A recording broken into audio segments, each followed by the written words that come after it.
Okay, hello. Thank you very much for being here. Let me introduce our context for a short time. There's the universe, then there's planet Earth, then there's Europe, and in southern Europe there is that red triangle over there, which is Catalonia, with it's the country around Barcelona, which is our main city. In this country, there are 8 million Catalans, 8 million inhabitants, which are served by a government, the government of Catalonia, with 200,000 civil servants that are divided between 16 ministries, 16 departments. There's one of these departments is the presidency department, who has the task of coordinating them all. And in this presidency department, there's a central e-government or digital government unit where I work, and also Karma, that is my mate here. This unit, what our role is providing digital platforms and tools and support and guidance to all the units in all the departments to do things related with digital government. And today I will tell you a story or the history of user-centric design in our government, but every history has its prehistory. And in our case, it's like that. Back in the old times, all procedures that citizens asked us were based on paper, those forms that you went to a government office, or let's say a government cave, where you didn't know exactly what to put them, but there was some civil servant that helped you put your name here, sign here, and so on. So let's say 20, 15 years ago in Catalonia and Spain, there was a policy of massive digitalization that told us to transform all procedures to put them online so that any citizen could perform them from their homes. And that's what we have been doing during the last, let's say, 20, 15 years to put everything online. The result is that after these years, we have around 2,000 procedures that are digital, but are non-user-centered. But because what we did is taking those pesky forms, putting them online, and like that, no one from the homes knew how to fill what's this bureaucratic jargon. What are they asking me in that field? Is it that field for me or not? I have problems with my computer, and so on. And so the result has been that these digital procedures have low use, or in some cases, people have low use, and people still goes to the government offices when for other aspects of their life, like biking and so on, or shopping, they perform well online, but not for the government procedures. Or in some cases, they aren't allowed to go to the offices because, for example, for enterprises, it is compulsory to do things online, and they have to pay an agent to do the work for them. We have this situation, and we have the department overloaded with maintenance tasks, so that they haven't the time to transform, they haven't the time to improve these services. And in this situation, what we did was starting the path to user-centric design, and this is this stairway to the heaven of easy services, in which, well, in 2018, we discovered design thinking. In fact, design thinking is like America in 1492. It was already discovered by the Americans and by the Vikings. But what happened there is that someone discovered America. In this case, who discovered design thinking in the Catalan government was our unit. That is a unit that is in a particular position to scale it up. And that's something that I would like to stress during this talk. What are the key factors to make it possible to scale it up, design thinking and user-centric design? So after discovering America, we started to co-create, to tune our own site. In 2020, we ran 2 pilots. They worked well. From 2021 to this year, we have run about 25 projects on demand. And now we are in another step in this stair, which is massive transformation. We are transforming almost 200 services and procedures of all the departments in the government. And this will bring us to 2027, where we don't know exactly what will happen, but that will come later. So the contents of this talk are, and the first are some of these steps. By one side, how to redesign a service, or our research to redesign a service, how we did redesign some services, how we are redesigning lots of services, and there's a last step that is how to design all services. That is out of our scope. We don't know how to do it. But if you stay here in the next talk, there's the Australian Tax Office that will talk to you about design maturity, which is a level where they are and we are not already. So let's start about how to redesign a service. In our case, we want to redesign services because we had seen the light of design thinking. But when you want to redesign a service, what do you need first? Any idea? People? And yet another thing, you need a service. You need a service that wants to be redesigned. And that's a problem because why on earth would a unit that is responsible of a service or a procedure, why would them like to have their service redesigned by someone that never did that and that has a particular method that no one saw working? So there's a problem of trust. There's also a problem of someone told that of people who would do that if we didn't know how to do it. And there's also a problem that I've mentioned before, that is the units are too busy running their services and the problems of the services to have time to improve them. So for these blockers, first of all, the lack of trust, we solved this because we were an exchange for the units and for the ministries. We are a long-term partner of every ministry. They are used to come to us to ask for things about platforms and so on.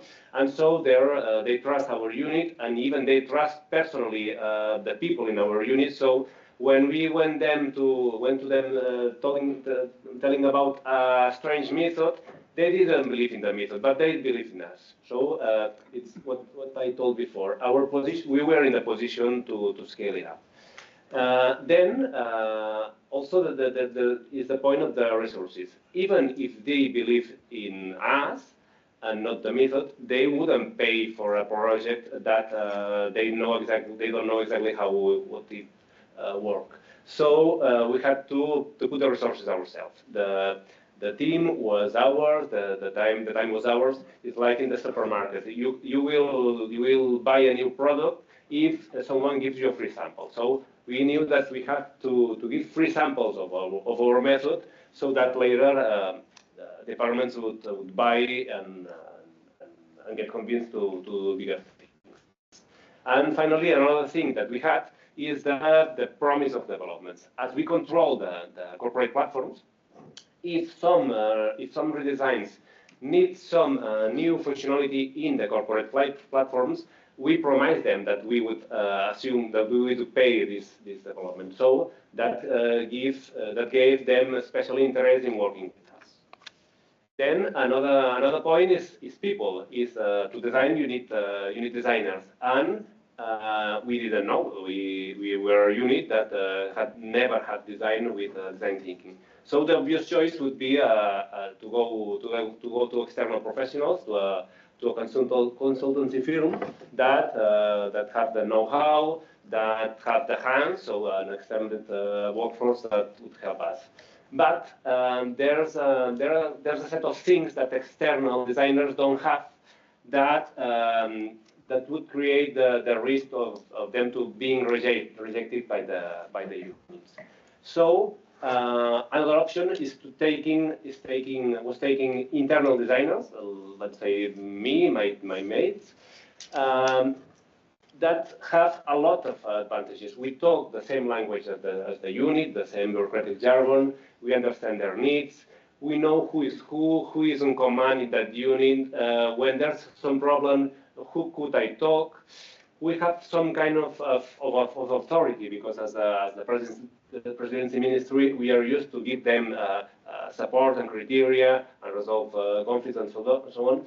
And we can do hallway work, let's say, to meet people in the corridors, to talk about how do you think that the project is going. We could do all of that things.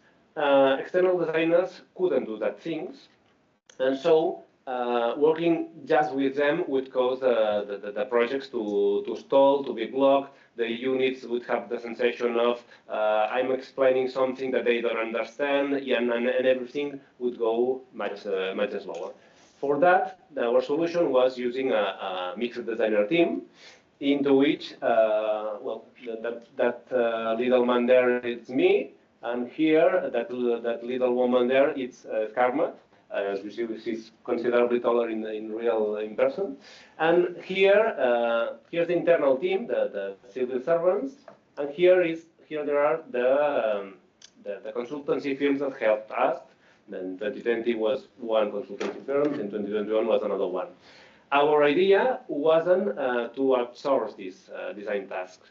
What we wanted is, on the contrary, to internalize that knowledge. So the first year, we learned a lot from these three people. The second year, we learned a lot from those three people. And then we have been able to be 2 years without external support, because we have more hands, and we have had the know-how. Now, this year, we have we have again done a contract, a big contract, because now we are in the process of scaling up, as I told you before, and so we need all this workforce and extended know-how. Another problem that the units told us, it was the lack of time. They have no time because they are too busy running services that have a lot of problems. They have a lot of problems because they are well designed, but they have no time to redesign them well. And of course, they have no time. They wouldn't promise us to be with us for a whole year to redesign their services, because they have no guarantee that our approach was good. So for this problem, there's a solution that is design sprints. I think how many of you knew about design sprints? Okay, it's general knowledge. Design sprints that came from a first version from Google Ventures with a schedule for a full week to do the whole design. Then Google took yet another approach which reduced to 3 days all the process. We take this as a basis, but in our case, having the unit and a whole week devoted to redesign, we knew that it wouldn't work. And so what we have doing is a variant. We take teams around typically 10 people with the unit responsible of the procedure, someone from IT, someone from legal sometimes, and designers and someone else. And we do the projects in 5 sessions with that lasts 4 hours every session. And so that's the procedure. The first session is to understand and to redefine, the ideate, prototype and test. And with that, in 2 months, we have the project done. We have the service design, if it is new, or redesign if it existed already. And that works very well with us, because, well, with the 30 projects we have run, it has worked. But because it makes us predictable, it's easy to get buy-in. Well, you don't know exactly how will it work, but in 2 months you will have results. So that's good. But we are not sure this idea, this technique of one size. We have projects of just one size. You will wonder whether this size fits all. And of course, this size doesn't fit all the project. There are small projects that feel perfect, that fit perfectly in these 2 months. But there are other projects that are much longer, need much more work. In those cases, what we do is in the redefined session, that's the second session of the project, we do a prioritization of the pain points, and if there are, let's say, 10 pain points, 10 main pain points, we decide that for this project, for this 2-month sprint, we will try to solve the first 5 ones, and then after the project, if everything went all right, the unit is delighted with our work, then they want another sprint for the rest of the pain points. In other cases, it's not as simple as that. It's not just a matter of more pain points, but the problem is that the service is really complicated. And in those cases, what we do in the first sprint is kind of a high-level analysis and design a roadmap, a block diagram, and we try to design some particular aspect of it. And then in further sprints, we focus on several parts of this roadmap. And doing like that, it has worked as for the moment. But we are sure that it will fail in some moment. So I wanted to give you the word. Seeing this approach, for which kind of projects do you think that this won't work? That was one of the reasons for us for coming here to hear about your expert opinion about which obstacles we will find in the future. Anyone has an idea? Can you redefine the question, please? Yeah, we work with this framework of 2 months projects. 2 months, and repeat again if there's more work to be done. Do you think that this will fail for some kind of projects? For which kind of projects do you think that this won't work? You have too many stakeholders, too many integrations with a lot of governmental institutions, and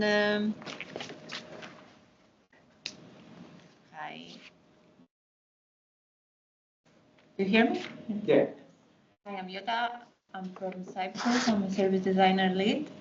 And actually, I had this issue. I was researching for one service for actually half a year. Like the discovery phase was going on for half a year because it was we didn't have the right legislation to follow. So we had to create the rules. We had too many stakeholders, and their opinions were different. We had to collect data and integrate with many departments. So the backend systems weren't ready, or the teams weren't available to collaborate. And so you have to redefine this is in scope or this is out of scope. So should I integrate with that team and wait, or should I ask the user to upload something instead of retrieving it from another department, from the government? But here is the balance between user-centric and communicating between the departments and the government. That's the main issue. So one service took us more than a year to be designed and developed. Only one service. Another service in 2 months. So that's my point. Okay, that's absolutely right. What we do is kind of a crazy run. We have to finish this project in 2 months. We take the easy path. If it can be done in 2 months, we go this way. If there's a law that must be changed, we avoid that because it's unless the project is about dreaming about the future, and then, well, in 2 months we will have dreamed about the future. but it brings us through the easy path, and so that has some consequences. Thank you very much. There's 2 more words here.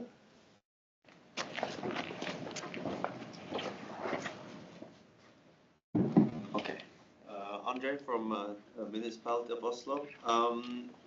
I would say this kind of sprint, maybe it wouldn't work so well if there's a user journey that kind of breaches many service boundaries in a way. So if it's like, if it's a single service existing for one specific need, but that need might be things like I'm moving to this country, or that need might be like some of my family are dying, I need to funeral system. So it's like I think it won't work with large service systems that has user needs that breaches also many organizational boundaries. Of course, you can work with it, but then maybe there would be another approach, or you would have to build it more also together with the different service systems that would be in that user journey. But I think it's, this is probably what we do a lot as well with the single services in the municipality. Those that have a specific task, I think you can do that, and it's easy to get the timing. They have shared schedules, but if you start to breach many organizational boundaries, there might be many different schedules to fit. Yeah. Okay, thank you. We have used that for some huge projects. One of them was creating and running an association that implied all the departments, and so we asked ourselves, will this work or not? We try to do what I told, to partition and to do several iterations of 2 months, and that has helped Carmen, maybe 5 iterations, 5 sprints. Okay. And that helped us because every 2 months we had some agreed prototype to show to everyone. Are all departments agree with that? Yeah, so let's build let's do the next step. But of course, it wasn't that easy. It wasn't that easy. It wasn't as easy as designing a single service. Okay. And there's yet another person there.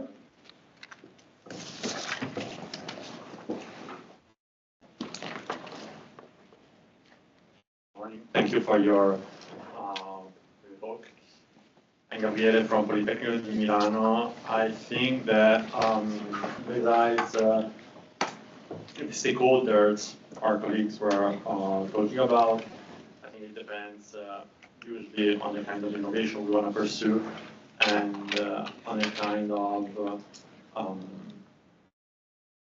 relationship we want to engage with our stakeholders in terms of understanding their needs and their necessities, because in sprints and 2-month projects it's rarely possible to maybe enter in deep empathy with the customers. Thank you very much. Okay, thank you. That relates also with something that I told before. We have been able to do that because we are long-term partners with all ministries. So we have friends in every ministry, that makes it easier. When in some particular project there is a new stakeholder that we don't know, everything crashes because we have to talk. They don't trust. They don't understand us, and so on. So that's a good point. So. Limiting the number of sessions and months is not enough because, 5 sessions, if in a session you start chit-chatting, there is not all the knowledge in the table or all the knowledge in the room, not the people that can take the decisions and so on, well, the 5 sessions will happen and no result will be done. So there are another things that we use to compress the time and to make it possible in 2 months. One of these is, as I told you, the fact of using internal facilitators, internal designers that understand the unit and can have a fast understanding of the service and its needs. Then also we use pre-filled tools. We work online with MyRobot. And with my report, for example, for a brainstorming, you can start with the empty board. Well, let's tell ideas, all of us, but we don't do like that. When there is also knowledge, also things that have been done or have been told or are obvious, we fill them in the board so that we can build upon something that is done. For example, with the prototypes, we could build a prototype with all the members starting from scratch, but that's more participative, but it consumes more time. We don't do it like that. We always go to the session with one version, zero version of the prototype, so that the people can criticize that and improve that. And well, we go to the sessions with all the data, all the documents, all the numbers in the board, so that the decisions can be taken. We use also multidisciplinary teams, and as I guess that you all do, with all the knowledge in the table. We have seen that we need members of the team low enough in the organization chart to have a detailed knowledge of the service and to have time to devote to the 20 sessions, but high enough in the organization chart to be empowered to take some decisions. So we work typically with small unit heads that are in this position. We use visual techniques, and as all of you, to make things faster, and we try to create a state of flow in the sense of that Hungarian psychologist called, I don't know what, Mihaly. That's a state in which the work flows and there are no obstacles and you are very productive. One thing that could stop the productivity of our sessions would be tensions, lack of trust. Stop a moment, I should ask my boss is not here, and so on and so on. So we use a range of methods that I guess that are usual, like jokes. We are kind of clones in our projects. We put a lot of passion so as to make the units feel that we feel the need of improving their service as much as them. And we do a lot of how-way negotiation, remaking, meeting people in the corridor. How do you think that it's going, and trying to adjust to align everyone for the sessions. And with that, we ran one project or two, and then we started we wanted to scale up this for the whole department. The first thing that we do was writing a Bible. This is our Bible. This has nothing special inside. This is the standard design thinking, but it has been written in our jargon and adapted to our particular context, and it has been enforced by our law. There's a law in the Catalan law that tells that the services should be designed using this Bible. So I'm not selling yet. It is in English, and you can download it. I'm not selling you this Bible. You won't find it interesting. I'm selling you the idea of writing your Bible. I don't know how many people has read it, but when we go to the ministries, there's one person there. When we go to the ministries, we tell them that our method is in the Bible, that is in the law, and that opens a lot of doors. Then we had a bright plan, which was, first, we will train department staff. In every ministry, there's a unit called organization. That it's a kind of internal consultancy that controls the digital government things in that ministry. So we had the idea of training those people in design thinking, then to run one project for departments, so 16 projects together. So this way, they would have seen the method, they would have learned. And then Carmen and I could retire, and they would design. That we do design in all their projects from that moment on. For some reason, that idea wouldn't work. It had some success. For example, in the Justice Department. When they went to the course, they did the project, they loved it, and they started applying it on their own, and they do it maybe even better than ourselves. But most departments didn't do anything. They went to the course, they took part in the project, and they waited for us to do something else. And some departments tried to apply the method themselves, and this is the what we call the zombie girl. The idea for the zombie girl is that your daughter, you love them, you have educated them, she's lovely, but you turn the back, you look at her again, and she has transformed in some kind of monster. She's your daughter, but she's no longer your daughter. So that's what happened with the method. Our method, taken in the hands of someone with not enough experience, with not enough training, was distorted. They didn't know exactly what the redefinition for, what are the prototypes for, and so everything crashed, and everything crashed in the name of our method. So it was a problem for them, and it was also a problem for our general plan, because it gave the image that the method didn't work. So we have seen that this approach doesn't work. But well, I would like to take profit that you are here to ask you if you have found other monsters in your work. We have the zombie girl. We have something that we call Frankenstein, but it's not exactly Frankenstein. It's when we take our method, but we think that, well, in this project we could modify it and do just 3 sessions or do something else differently. Well, it never works. So we aren't doing that. Did you find any kind of monster in your user-centric design projects? There's a monster there. Thanks. We had a program that we developed with a policy team together, and the idea was to bring designers and researchers together with policy people to work on issues across the justice system. And it was really, I thought it was great. I thought we were going to do lots of really interesting, creative things. But as part of getting the program funded, we had to commit to doing an impact evaluation of all the work that we were going to do. And we had to, well, it wasn't my idea, but someone else had the bright idea to fund the project with many millions of pounds that we were then going to have to spend.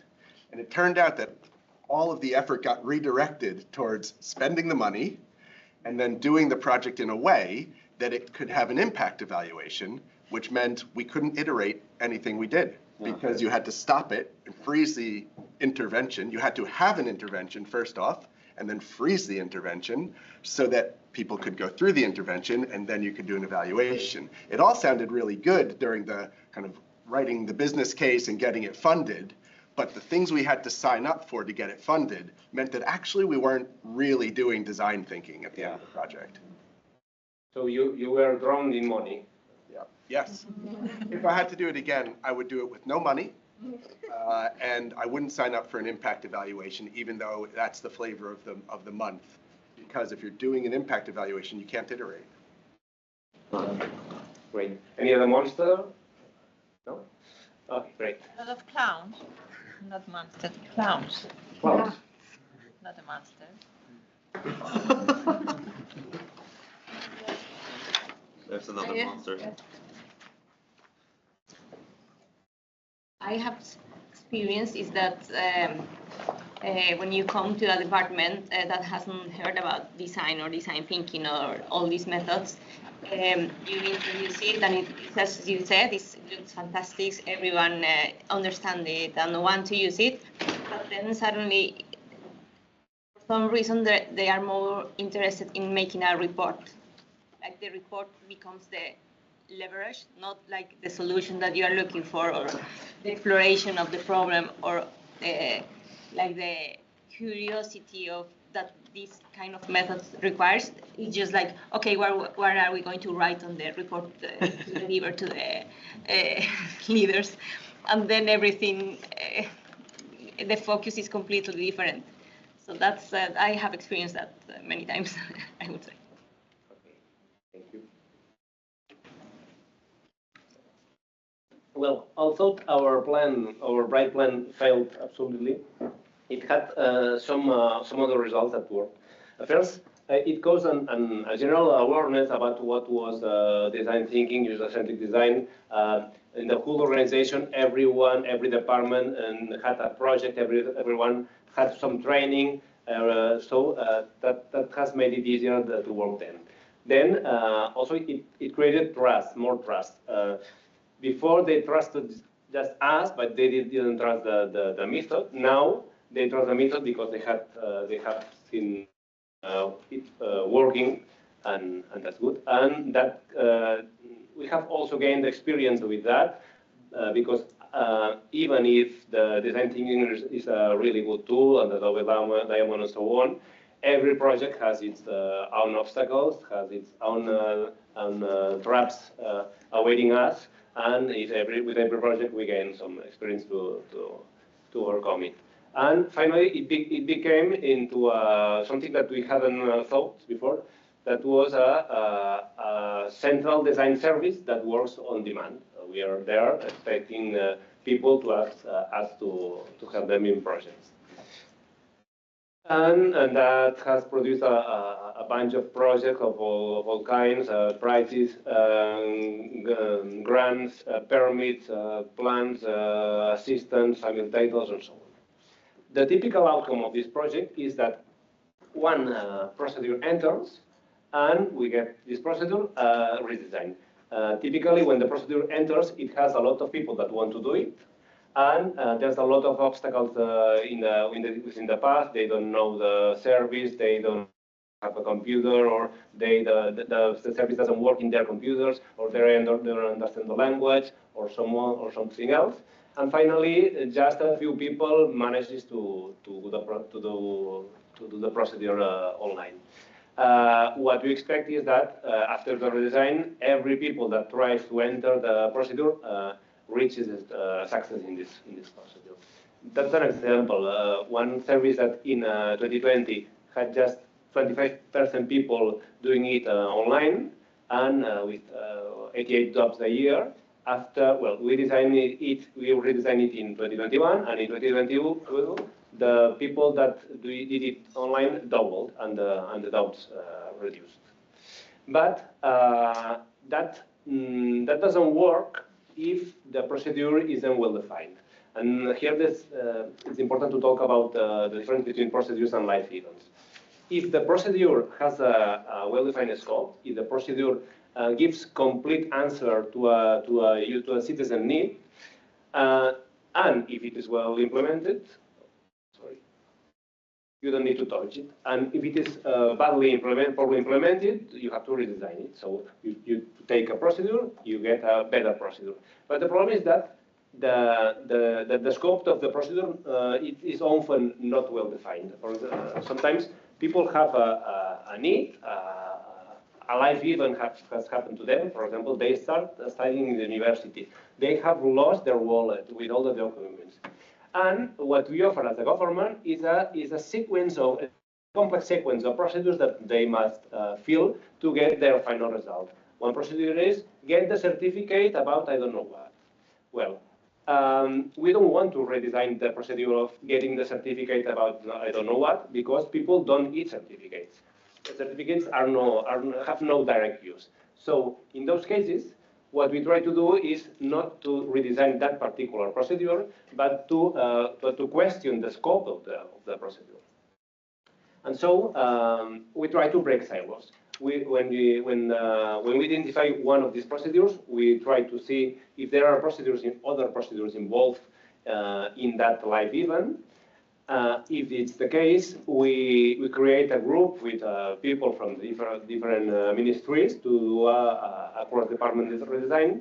And we can do it because we are the presidency ministry, so we are used to coordinate them. And we have done this, for example, in the case of the associations. Before, the associations needed to register to the Ministry of Justice, but also to the Ministry of Culture if they were doing things related to culture or to the environment and so on. We are working to build a common registration procedure.